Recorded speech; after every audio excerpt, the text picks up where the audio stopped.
বিদ্রোহী কাফেরদের তুমি বলে দাও, অচিরেই তোমরা এই দুনিয়ায় লাঞ্ছিত পরাজিত হবে এবং পরকালে তোমাদের জাহান্নামের আগুনের কাছে জড়ো করা হবে। আর জাহান্নাম তা তো হচ্ছে অত্যন্ত নিকৃষ্ট অবস্থান।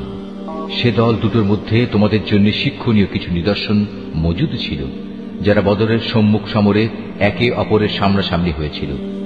এদের মধ্যে এক বাহিনী লড়ছিল আল্লাহর দ্বীনের পথে, আর অপর বাহিনীটি ছিল অবিশ্বাসী কাফেরদের।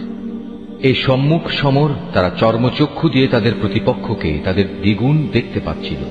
তারপরেও আল্লাহ তাআলা যাকে চান তাকে সাহায্য ও বিজয় দান করেন। এসব ঘটনার মাঝে সেসব লোকের জন্য অনেক কিছু শেখার আছে, যারা অন্তর্দৃষ্টি সম্পন্ন। নারী জাতি, সন্তান সন্ততি, কাঁড়ি কাঁড়ি সোনা রূপা, পছন্দসই ঘোড়া, গৃহপালিত জন্তু ও জমিনের ফসল সব সময়ই মানব সন্তানের জন্য লোভনীয় করে রাখা হয়েছে। এসব হচ্ছে পার্থিব জীবনের ভোগের সামগ্রী মাত্র। স্থায়ী জীবনের উৎকৃষ্ট আশ্রয় তো একমাত্র আল্লাহ তাআলার কাছেই রয়েছে। হে নবী, তুমি তাদের বলো, আমি কি তোমাদের